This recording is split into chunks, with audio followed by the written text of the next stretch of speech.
Buenas tardes, mi nombre es Arturo Mejía, soy estudiante de segundo año en la licenciatura en Derecho y este video es sobre las fuentes del derecho en materia penal. Primeramente, la teoría clásica sobre las fuentes divide su estudio en 4 formas. Bueno, originariamente en 3, pero las doctrinas actuales la han amplificado a 4 fuentes del derecho.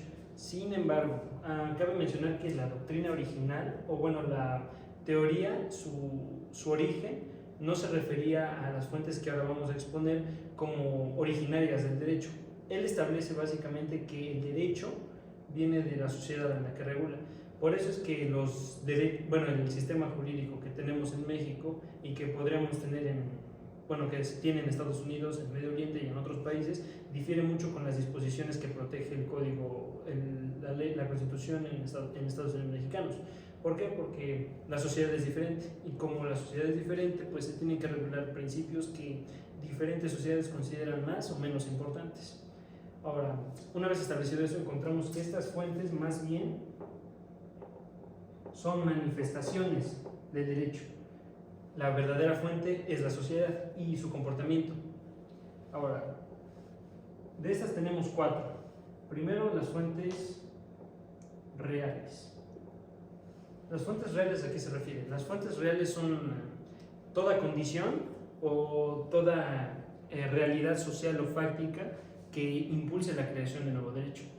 Estos son hechos de la vida real que impulsan a los legisladores para crear determinadas legislaciones y regular ciertas conductas que antes no se consideraban necesarias. Por ejemplo, a inicios del siglo XXI no teníamos muy en claro qué se refiere o qué era la inteligencia artificial. Sin embargo, con el devenir de la historia, esta se ha amplificado en sus funciones y en sus alcances, incluso abarcando determinados ámbitos que afectan la seguridad de la sociedad, como relativas a extorsiones. Sin embargo, esta realidad práctica de la creación de la inteligencia artificial no la encontrábamos a inicios del siglo XX, y mucho menos a inicios o incluso a finales del siglo XIX. Por eso es que no se encontraba regulada. Sin embargo, de nuevo, una realidad fáctica, esto es un hecho histórico que ha sucedido y que sucede en el presente, hace necesaria que se regule esta determinada conducta. ¿Por qué? Para amplificar el ámbito de seguridad que tengan los gobernados.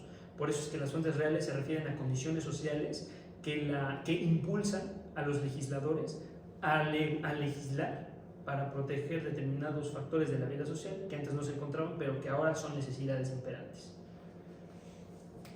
La más importante es la segunda, por eso la dejaremos al final. La tercera son las fuentes históricas. ¿A qué se refieren las fuentes históricas? Las fuentes históricas son aquellos documentos que son documentos jurídicos o cuerpos incluso legislativos, cuerpos doctrinarios o conjunto de normas que ahora no están vigentes, sino que lo estuvieron en el pasado. Por ejemplo, si hiciéramos ahora un estudio relativo al Código Penal actual que rige en el Estado de Puebla, o incluso el Código Nacional de Procedimientos Penales, fue el resultado, y seguía en el supuesto de hacer un estudio, el resultado de estudiar códigos y legislaciones anteriores. Esto es, el estudio que se hace sobre cuerpos normativos no vigentes, sino en el pasado. Toda esa historia nos genera un tipo de memoria histórica del derecho. Quien no sabe su historia está condenado a repetirla. Por eso es que en los actuales sistemas modernos de derecho se estudia el derecho no vigente con el fin de recoger los principios que resultaron trascendentes y que a su tiempo fueron un obstáculo para el crecimiento del derecho, para no cometer los mismos errores en la actualidad, o regular determinadas circunstancias que a nosotros nos resultan imperantes y nuevas. Sin embargo, estas o en determinadas manifestaciones o aspectos se presentaron en el pasado y se lograron legislar con éxito. Por eso es que es importante el estudio de las fuentes o manifestación histórica del propio derecho y del sistema jurídico. También encontramos esta, que es la edición más reciente, son las fuentes o manifestaciones cognoscitivas, o también llamadas de conocimiento. ¿Estas qué son? Son las manifestaciones que tienen las propias manifestaciones formales o reales del derecho en la vida de las personas. en la experiencia de las personas. ¿A qué se refiere esto? Para los abogados, para los jueces o magistrados, ministros, lo que sea, no nos resulta pues nada fantástico o nada fuera de la realidad el siempre estar trabajando con cuerpos normativos. Esto es códigos penales, códigos civiles, la propia Constitución y su implementación en la vida práctica y atraída abstracta sobre los supuestos reales o fácticos de los asuntos de los clientes.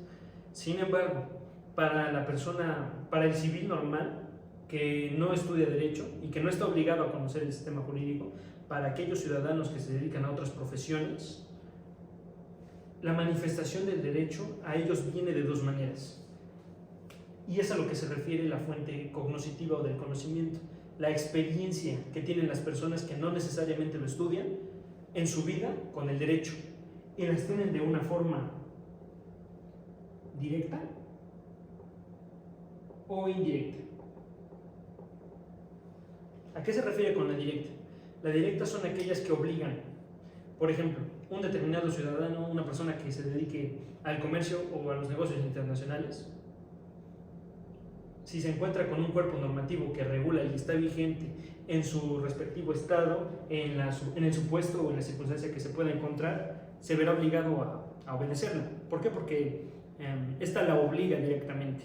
Sin embargo, si le hablas a él sobre jurisprudencia, sobre doctrina, sobre estudios que se hicieron sobre tal o cual legislación, sobre propuestas de nuevos cuerpos normativos, pues no representará una obligación para él. Por ejemplo, alguien que se dedique al comercio, pues no representaría nada para él si le mostramos una jurisprudencia que hable sobre el matrimonio, a menos de que estuviera casado y que se encuentre en ese supuesto. Por eso es que, a pesar de que se encuentre con esos cuerpos normativos o esas manifestaciones del derecho de la naturaleza formal, no lo obligan directamente, pero pueden llegar a obligarlo derivado del procedimiento. Por ejemplo, si este mismo comerciante se encuentra casado y se encuentra en el supuesto que la nueva jurisprudencia que se le había enseñado ahora resulta aplicable, la jurisprudencia ahora se convierte en un cuerpo normativo que en el asunto que podría devenir de ese supuesto lo obligaría. Por eso es que no lo obligan directamente, sino que lo obligarían si se encuentra en el supuesto. Pero aquellas que lo obligan directamente podrían ser tanto leyes del supuesto en el que se encuentre, como sentencias que se emitan, ya sea a su favor o en su contra en determinado supuesto. Las más importantes, y más en materia penal, ¿cuáles son? Las fuentes formales. ¿Qué son las fuentes formales? Son todas las instituciones, o lo que llamaba María Álvarez Ledesma, leyes de creación jurídica. Estos son instituciones o procedimientos formales que son establecidos para la creación de más derecho. Por ejemplo, la actual Constitución Política de los Estados Unidos Mexicanos, en su artículo 70, 71 y 72, regula lo que entendemos nosotros por el poder legislativo, sus facultades de legislar. La legislación es el derecho. Legislar es producir derecho de una manera objetiva y formal. Por ejemplo,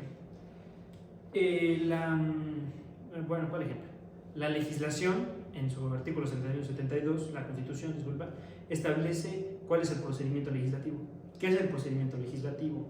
El procedimiento legislativo son las normas o los pasos a seguir por los poderes facultados para ello, en este caso el poder legislativo, ya sea en su Cámara de Diputados o en su Cámara de Senadores, para crear nuevas leyes.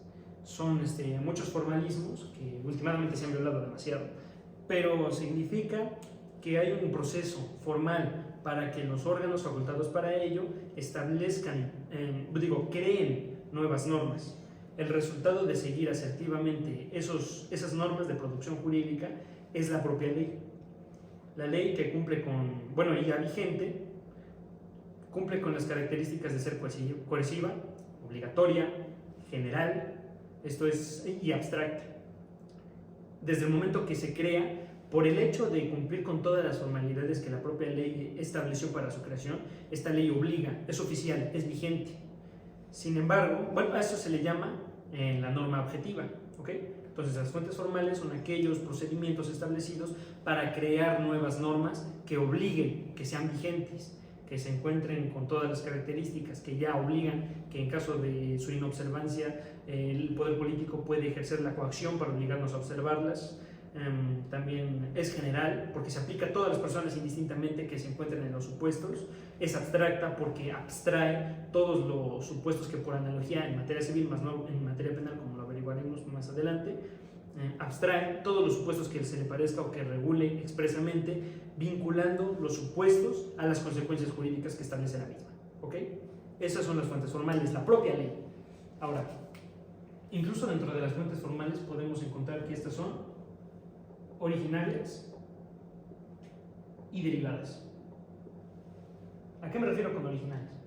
En el supuesto irreal, utópico y bueno, imposible, de que personas, bueno, en la actualidad, antes no, de que personas se unan, se constituyan una nueva nación y dentro de esa nueva nación establezcan una norma fundante principal, que en nuestro caso podría ser la Constitución misma, nos encontraríamos con que ese grupo de personas son el poder constituyente originario de esa nación. En la actualidad, y es una vergüenza que los propios legisladores son los que confundan ese criterio, el poder originario se diferencia del poder originario, del poder constituyente permanente. El poder originario constituyente es aquel que solamente es aquel conjunto de personas, ni siquiera es una institución, es una realidad que de hecho se señala como originario, como constituyente originario por cumplir las especificidades del propio concepto. ¿Cuál es el concepto? Es un conjunto de personas o de instituciones, incluso puede ser, que tienen el objeto de crear una constitución, ¿ok? Mientras que el poder constituyente permanente son instituciones creadas o establecidas por el constituyente originario para regular determinados aspectos de la constitución que acaba de crear. Una de las características más tajantes de qué es el constituyente permanente es que es un concepto, una realidad que tiende a desaparecer. Por ejemplo, la Constitución de México como independiente y como una nación con un propio régimen constitucional es el resultado de varias revoluciones y del actuar de la propia sociedad en pro de sus derechos. No olvidemos que nos independizamos de un sistema de origen europeo y al momento de independizarnos establecemos nuestro propio marco legislativo, nuestra propia constitución, nuestras propias reglas. El cuerpo, las personas, la formación de esas personas que se rebelaron ante el poder establecido y al establecer un sistema nuevo devienen en ser el poder constituyente originario.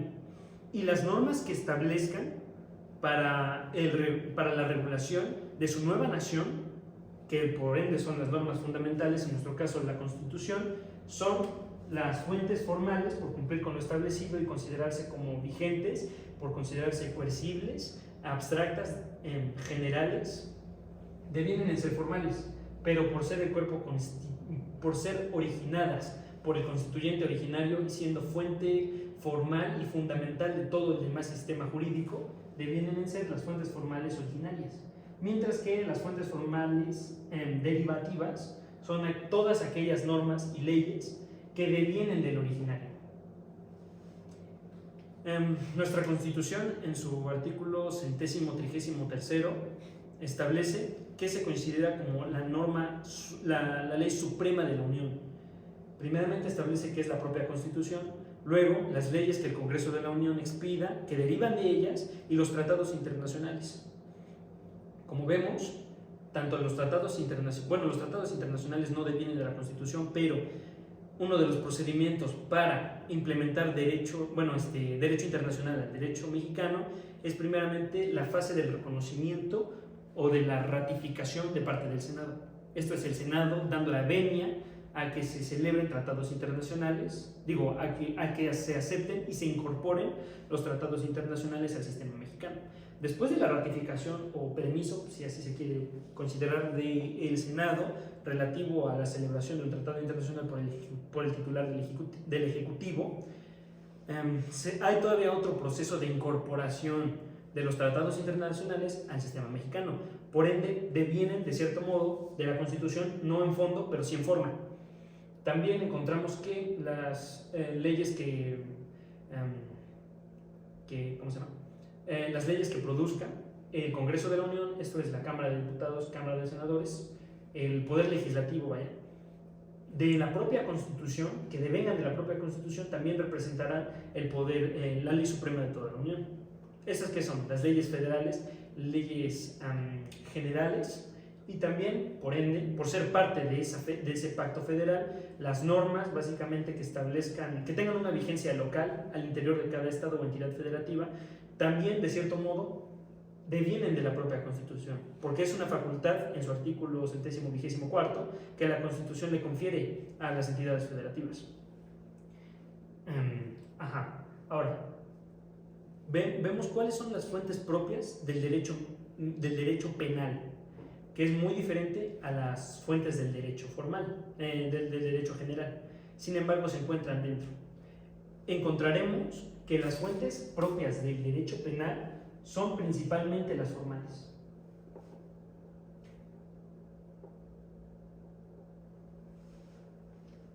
Pero aquí viene una controversia.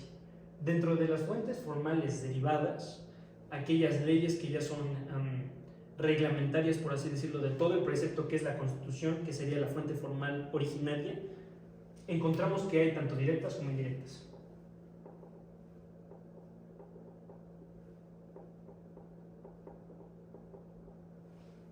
¿Qué son las fuentes directas, indirectas e indirectas? Estas es una concepción meramente doctrinaria que deviene del estudio del derecho mismo, y nosotros lo encontramos más tajantemente en la obra de María Álvarez de Ledesma. ¿Qué son las fuentes formales directas e indirectas?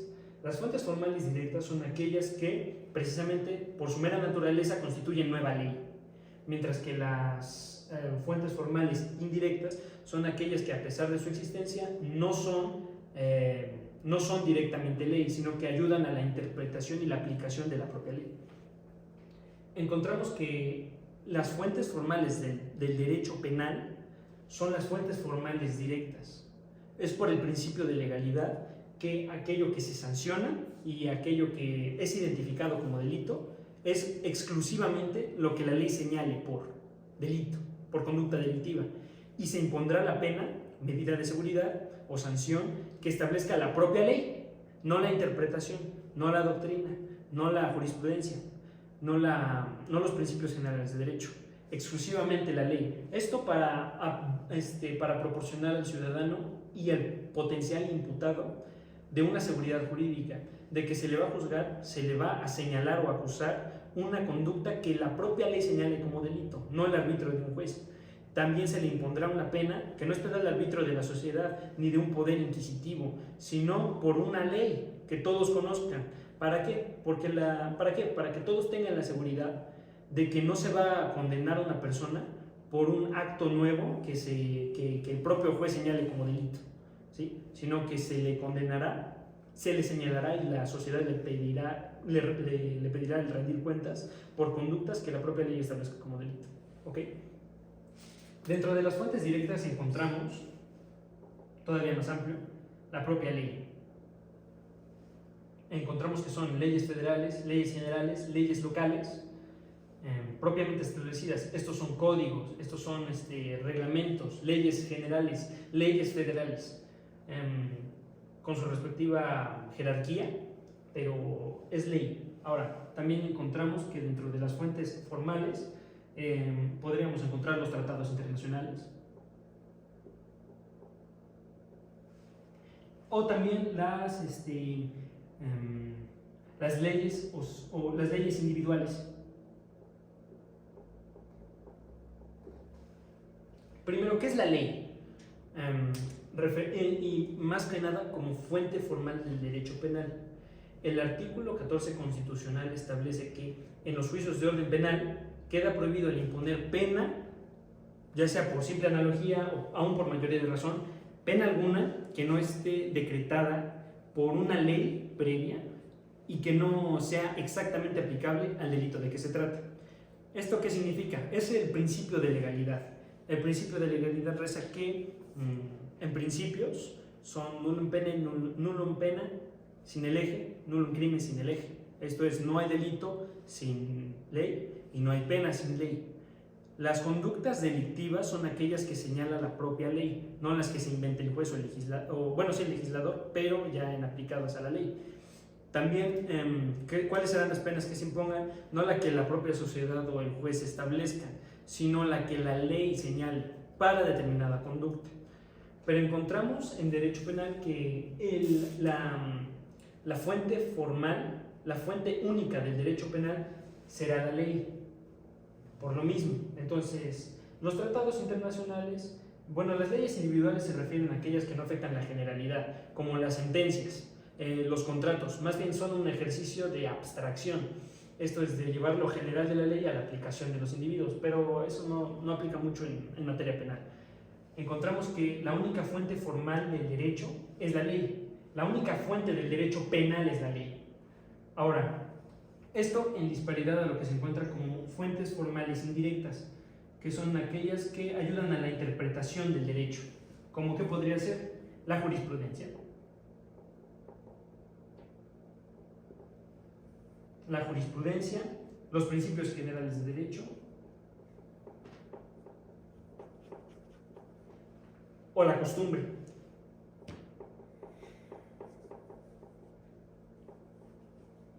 Y aquí hay algo importante que mencionar. ¿Qué es la jurisprudencia? También puede ser, incluso, la doctrina. Primero, ¿qué es la jurisprudencia?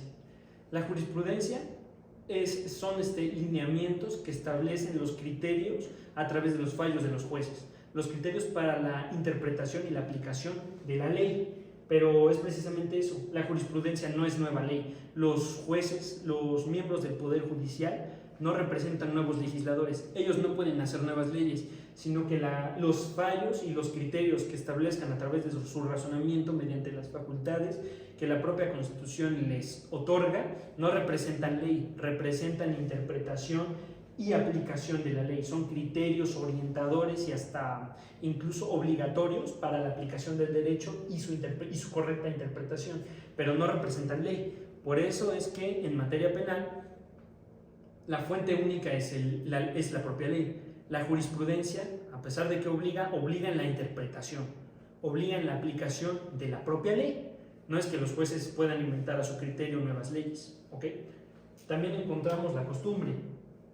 La costumbre sí se aplicará en derecho penal siempre y cuando no vaya en contra de la propia moral de la sociedad y solamente, este es el punto especial relativo al término de la costumbre, que la propia ley debe facultar en la aplicación de la costumbre, de modo que volvemos al principio por analogía, que en derecho penal la única fuente válida es la propia ley. Será la costumbre solamente cuando la ley lo permite, por eso nos remitimos de vuelta a que es la propia ley. La jurisprudencia no representa nueva ley, sino que es interpretación para la aplicación y la correcta interpretación de la propia ley. Los principios generales de derecho no aplicarán. Lo veremos más adelante. Pero ¿qué es la doctrina? La doctrina son todos los razonamientos que pueden llegar a tener los famosos juristas. Estos son personas científicas, expertas, peritos en la ciencia del derecho.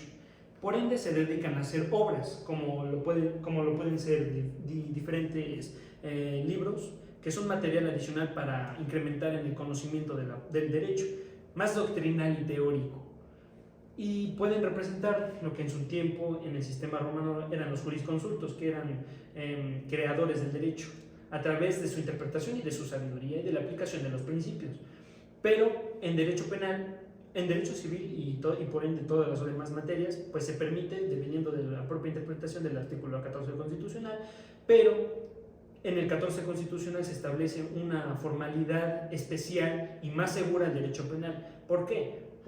Esto por virtud del derecho que tutela. Es de vital importancia el derecho a la libertad y por eso es que se regula con más rigor. No es tan abierto a más interpretaciones y menos a personas que la propia ley no faculte, como lo son los juristas. Sin embargo, ¿cómo se podría aplicar la doctrina e incluso la costumbre y algunos principios generales de derecho? Porque la ley los contenga. Esto es, que la propia ley o los legisladores, al realizar estudios de los cuerpos doctrinarios que puedan generar los propios juristas, lo consideren tan cierto o tan aplicable o benéfico a la sociedad que lo eleven a la categoría de ser ley, cumpliendo con los procesos formales que establece la propia ley para la creación de más cuerpo legislativo. Ahora, ¿por qué es esto importante? La ley, como la única fuente del derecho, propicia en sumisión al artículo 14 constitucional una seguridad jurídica.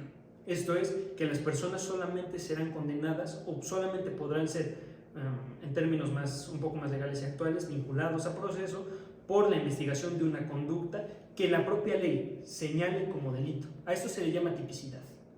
La conducta típica es la condenada.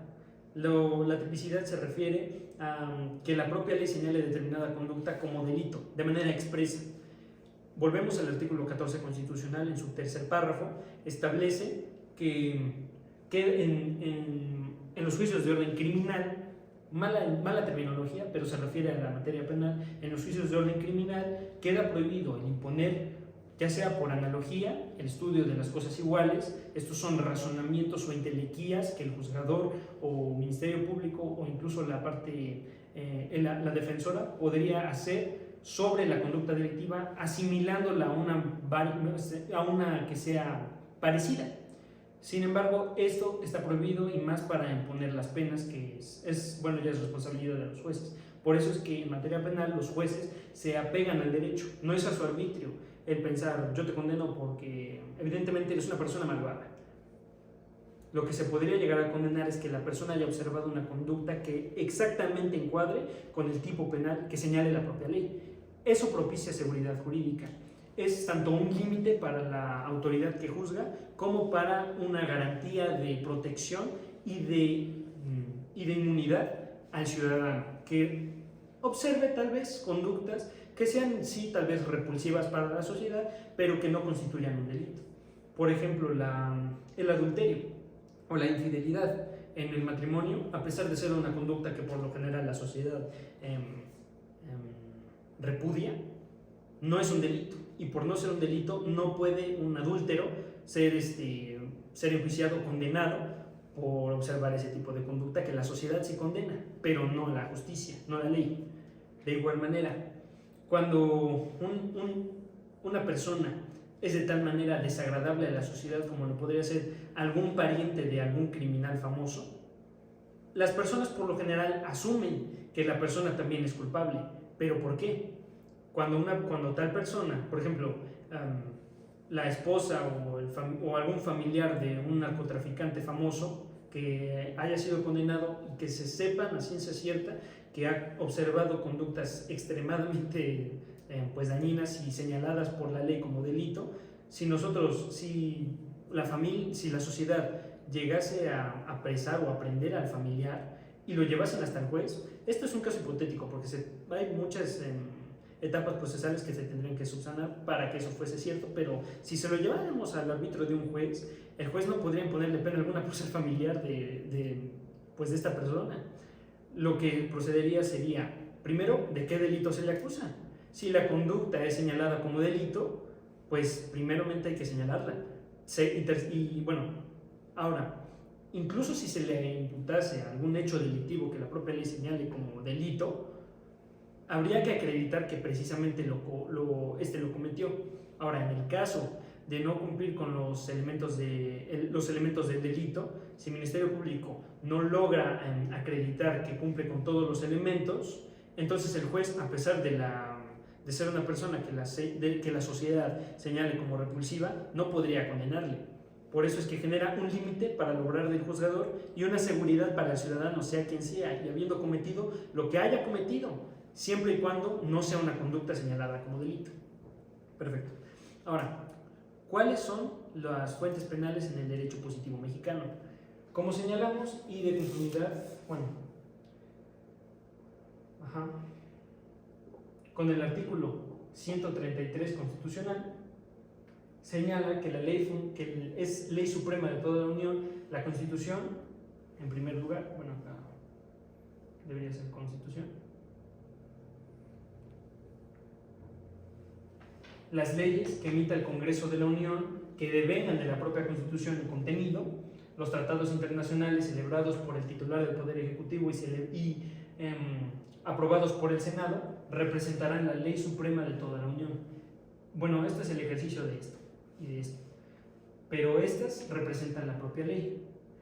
Ahora, las leyes federales, leyes generales e incluso las normas que son el perfecto y aplicable ejemplo de los códigos penales de cada entidad federativa, todos devienen de la Constitución. Los tratados internacionales devienen más bien de los miembros de la comunidad internacional en fondo, pero en forma deben de apegarse a la Constitución también. Pero la Constitución, por ser un cuerpo meramente fundamental para la administración de la justicia, para la implementación de la forma de gobierno, para enumerar las facultades que tengan los servidores públicos, para señalar las obligaciones y derechos a los cuales sean acreedores los ciudadanos, no representaría el cuerpo penal fundamental, puesto que no está el objeto de la Constitución no es el regular o señalar todos los supuestos para señalar que es una conducta delictiva o que podríamos considerar la sanción a determinada conducta delictiva, sino que la Constitución tiene un grado muy alto de abstracción. Por eso es que confiere al Poder Legislativo Federal y aquellas facultades que no confiere al Poder Legislativo Federal, confiere a los poderes legislativos locales el legislar en determinada materia. Ahora, hay determinadas materias penales que la propia Constitución se adjudica. Se le adjudica al Poder Legislativo Federal, que son aquellos que atentan contra los derechos de libertad, como lo son el secuestro, como es la trata de personas, como es la tortura, como es la desaparición forzosa, etc., de conformidad con el artículo 73, fracción 21ª, en el apartado A. De ahí es que el Congreso de la Unión legislará en cuerpos normativos que se dediquen a regular esas materias en aplicación federal. Esto entraría en ley.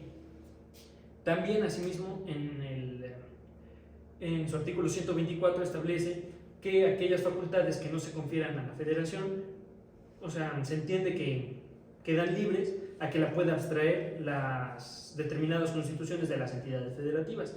Así, ellos tienen la facultad de legislar sobre qué se considera delito en su respectivo territorio y cómo es que se va a sancionar.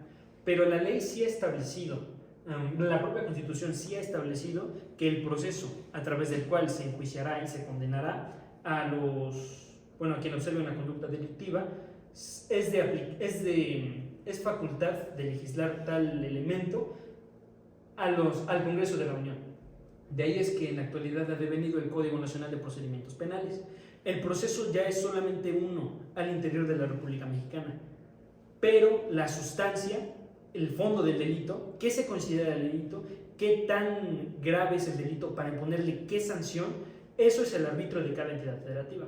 Así, el delito de robo o de homicidio se condenará con penas más graves tal vez en otro estado que en Puebla, o menos en otro estado que en Puebla. En Puebla se condenará de cierta manera. Por ejemplo, el artículo 267 del Código Penal del Estado de Puebla señala qué se considera por violación y señala que aquellos que observen esta conducta delictiva serán acreedores a una pena que imponga una privación de la libertad de 10 a 30 años y, aparte, una multa de hasta 50 a 500 unidades de medida de actualización. Y aquellos que lo cometan a menores de 18 o mayores de 70 años se le podrá incluso duplicar esa pena. Sin embargo, se regulará de forma diferente en otros estados, pero el proceso para enjuiciar y para condenar a una persona que haya observado tal conducta es el mismo en todas las entidades federativas a nivel federal. Ahora, ¿qué se considera como derecho positivo? ¿Cuál es la fuente de derecho positivo en materia penal en México? ¿Qué es derecho positivo? El derecho positivo, creo que lo hemos explicado antes, el derecho positivo son aquellos cuerpos normativos legislados conforme al proceso legislativo, cumpliendo todas las formalidades que establezcan para la creación de la ley, que efectivamente haya cumplido con todos esos supuestos, con todas esas normativas, y el resultado sería ley concreta, una ley que se encuentre conformada por el supuesto jurídico, la consecuencia jurídica como resultado de observar el supuesto, que tenga las características de generalidad, abstracción, coercibilidad y obligatoriedad. Eso es una norma positiva, diferente a las normas naturales, que son meramente de impronta moral o tendientes a la ética, pero no por eso son parte del derecho y por eso no se podría sancionar a una persona que observe una conducta que la propia ley positiva no contemple como delito. Por último, también encontramos una característica natural del derecho mexicano, es que también nos sujetamos a principios generales de derecho. ¿De qué forma? De una forma indirecta, por ser fuente indirecta precisamente. ¿Cómo es esto? Los principios generales de derecho no son ley, pero cuando la ley abstrae supuestos de principios generales de derecho, eso se vuelve ley y por ende sí los principios conforman todo el sistema jurídico mexicano y en sí el sistema jurídico de cualquier otra nación. ¿Por qué? Porque hay determinados principios que la sociedad a lo largo de la historia ha considerado como importantes o relevantes a proteger. Esos representan principios generales de derecho, que a su tiempo, en legislaciones anteriores y en tiempos muy lejanos, se consideraba como derecho positivo, mientras que en el derecho actual se considera como derecho positivo aquello que se produzca por la Constitución, pero en el fondo los principios generales de derecho son aquellos que rigen, pero los principios generales de derecho se traducen en dogmas. Un dogma es una verdad indubitable que no acepta ningún criterio en contra. Es algo que se cree sin explicación alguna, sino que se tiene el entendimiento y se pone la fe en ello por simple creencia, como lo podrían ser determinadas religiones. Un dogma son principios o creencias que no admiten una duda o algún criterio en contrario. Pero encontramos en el derecho que esos dogmas se traducen en principios generales de derecho, que son aceptados de manera social y por ser aceptados de manera social buscan regularse a través de la norma escrita. En derecho podemos encontrar, aquí enunciaremos tres. El famoso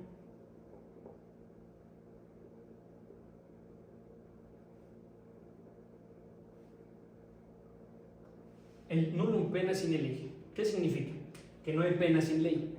Esto establece que determinada conducta no podrá ser sancionada si la propia ley no contempla una sanción para esa conducta. No es que al arbitrio del juez esté cómo se va a condenar a una persona, sino que un juez, efectivamente, que se le haya demostrado que determinada conducta cumple con los elementos del delito, se verá obligado a condenarlo. ¿Cómo lo condenará? Pues, tú te ves muy malo, 50 años.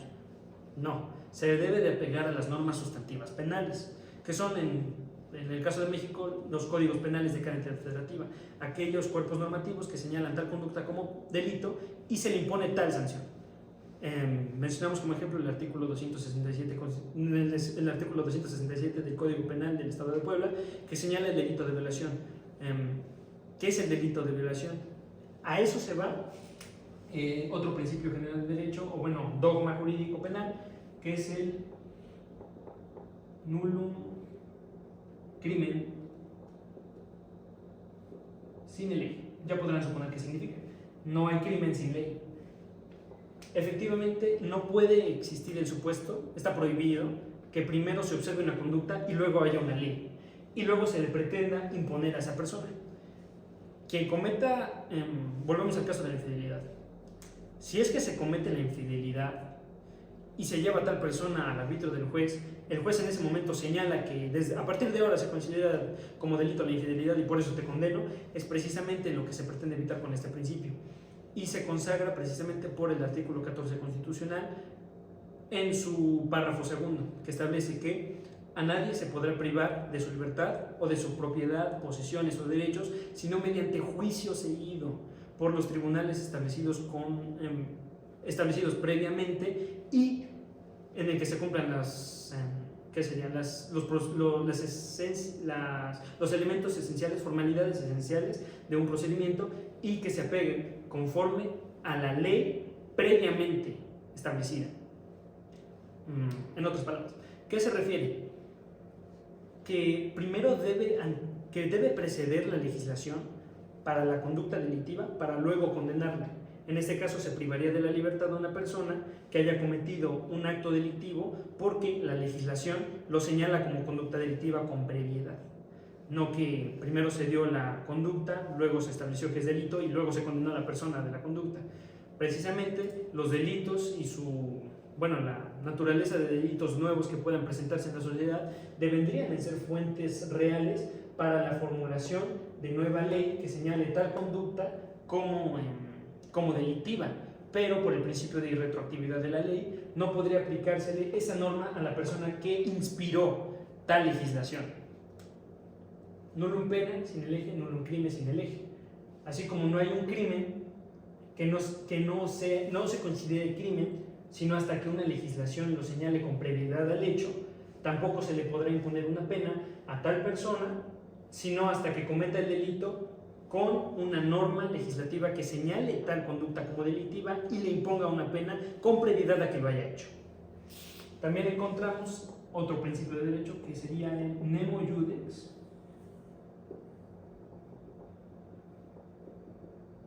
sin el eje. Esto es, no hay ningún juez sin la ley. El poder que le confieren la sociedad a los jueces para ejercer la acción jurisdiccional deviene en la facultad que estos tienen de disuadir las controversias, de dictar sentencias. Pero ese poder no viene al arbitrio de sí mismos, sino que el poder que se le confiere al juez deviene de la propia Constitución, a través de que los jueces precisamente se hayan formado mediante los principios que establece la ley para que se conviertan en jueces.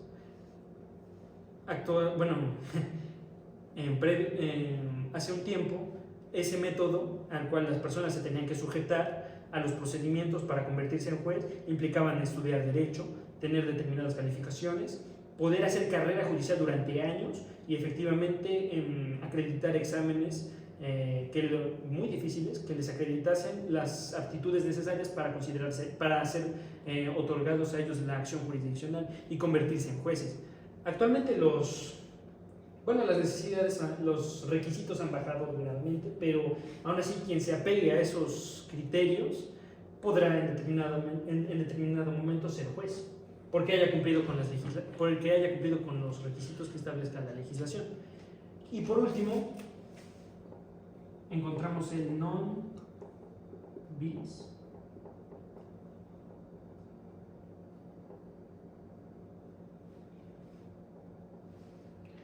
bis idem. ¿Qué significa? No dos veces por la misma cosa. Una persona no podrá ser juzgada dos veces por la misma cosa. ¿Por qué? Este principio, ¿a qué se aboca? En el supuesto de que una persona haya sido juzgado por determinada conducta delictiva o por el supuesto de determinada conducta delictiva y la sentencia lo condene o lo absuelva, será la única vez en la que pueda ser juzgada. ¿Qué significa? Si determinada persona es vinculada al proceso, es sentenciada por una sentencia que le absuelva, esto es libre, no se podrá ejercer la misma acción de acusarlo, de condenarlo por una segunda vez, porque entonces estaría desobedeciendo a la sentencia que se emitió con previa. Dos, en el supuesto de que haya sido condenado, no puede pretenderse que se inicie de nuevo el juicio, que se haga un juicio segundo en determinado supuesto. ¿Por qué? Porque entonces todos podrían ejercitar sus derechos todos podrían ejercitar ese supuesto tantas veces sea necesaria para adquirir el fin que se proponen a conseguir. Estos son garantías de seguridad jurídica en materia penal y son a lo que estamos abocados aquí en nuestra materia penal en el sistema mexicano. Muchas gracias.